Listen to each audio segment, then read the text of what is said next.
Exit போல் கருத்து கணிப்பு வெளியாயிருச்சு. DMK தான் திருப்பியும் ஆட்சி அமைக்க போகுதுன்னு சொல்லிட்டாங்க. ஆனால் இதுக்கு முன்னாடி எக்ஸிட் போல் பல கணிப்புகள் வெளியிட்டிருப்பாங்கல்ல. 2006 தேர்தலில் இருந்து இப்போ வரைக்கும் நடந்த தேர்தல்களில் என்ன கருத்து கணிப்பு வெளியாயிருந்துச்சு, அது அப்படியே நடந்திருக்கா அப்படிங்கிறத பார்க்க போகிறோம். ஆக்சுவலி உண்மையை சொல்லணும்னா இதுக்கு முன்னாடி வந்த கருத்து கணிப்பில் ஒரே ஒரு முறை தான் அவங்க சொன்னது நடந்திருக்கு. அதுக்கு முன்னாடி வரைக்கும் அவங்க சொன்னது நடக்கலை. ஏன்னா 2006 எடுத்துக்கிடுவோம். 2006 பார்த்தீங்கன்னா என்ன சொல்லியிருந்தாங்கன்னா, ஒரு ஹங் அசம்பிளி, இப்போ ஒரு டாக் இருந்துச்சு தெரியுமா, அந்த தொங்கு சட்டமன்றம் அப்படிங்கிறது உருவாகும், யாருமே 118 சீட்டு அடிக்க மாட்டாங்க அப்படின்னு சொல்லியிருந்தாங்க.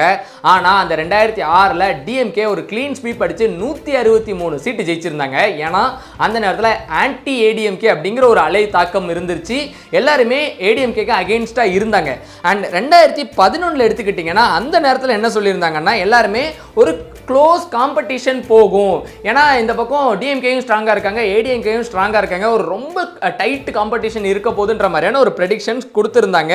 அண்ட் அது பற்றி பார்த்தீங்கன்னா அவங்க சொன்னது என்னன்னா, ஏடிஎம்கே 130 சீட்டுக்குள்ள அண்ட் டிஎம்கே பார்த்தீங்கன்னா 130 வரைக்கும் கூட ஜெயிக்க வாய்ப்பு இருக்கு. ஸோ ரொம்ப டைட்டாக இருக்கும், யார் ஜெயிப்பாங்கன்னு சொல்ல முடியாதுன்ற மாதிரி தான் சொல்லியிருந்தாங்க. ஆனால் என்ன நடந்துச்சு, 2011 ஏடிஎம்கே ஜெயிச்சாங்க அப்படிங்கிறதா உண்மை. ஸோ அங்கேயும் இங்கே இந்த தேர்தலுக்கு முந்தைய கருத்து கணிப்பு தோத்து போச்சு. அண்ட் 2016 பொறுத்தளவில் எல்லாரும் நினைச்சதும் ஜெயலலிதா மேம் தோப்பாங்க அப்படின்னு தான். ஏன்னா அங்கே அந்த 2014 வெள்ளமாக இருக்கட்டும் எல்லாமே அவங்களுக்கு பெரிய கெட்ட பேர் ஏற்படுத்தி கொடுத்துருந்துச்சு. அதனால அவங்க தோத்துருவாங்கன்ற மாதிரி தான் சொல்லியிருந்தாங்க. அண்ட் எக்ஸிட் போலும் அதுக்கு மாற்று கிடையாது. அவங்க என்ன சொல்லியிருந்தாங்கன்னா, டிஎம்கே தான் ஜெயிக்க போகுது அப்படின்னு சொல்லியிருந்தாங்க. ஆனால் பெரிய ட்விஸ்ட் என்னன்னா, ஜெயலலிதா மேமோட ஏடிஎம்கே பார்ட்டி பார்த்தீங்கன்னா 136 சீட்டு ஜெயிச்சு தனி பெரும்பான்மையில ஆட்சி அமைச்சாங்க. ஸோ ஒரு பெரிய ட்விஸ்ட் இருந்துச்சு. அண்ட் 2021ங்க. ஸோ இந்த 2021 பொறுத்தளவில் எங்கேயுமே டிஎம்கே ஜெயிக்கும் தான் இந்த எல்லா எக்ஸிட் போலும் சொல்லிருந்துச்சு. ஆக்சுவலாக அதான் நடந்துச்சு 2021.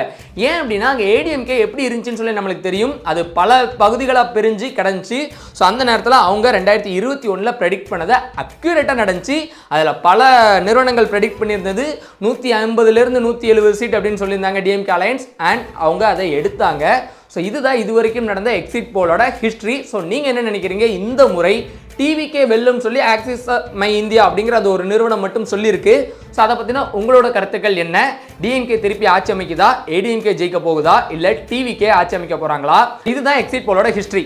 வேற ஒரு வீடியோவில் பார்ப்போம். அண்ட் இந்த வீடியோ போன வீடியோலாம் பார்த்து உங்களுக்கு பிடிச்சிருச்சுன்னா நம்ம சேனலை உங்கள் ஃப்ரெண்ட்ஸுக்கெல்லாம் ஷேர் பண்ணுங்கள். இன்ஸ்டாவில் பார்த்தா ஃபாலோ பண்ணுங்கள், யூடியூப்பில் பார்த்தா சப்ஸ்கிரைப் பண்ணுங்கள். டாடா.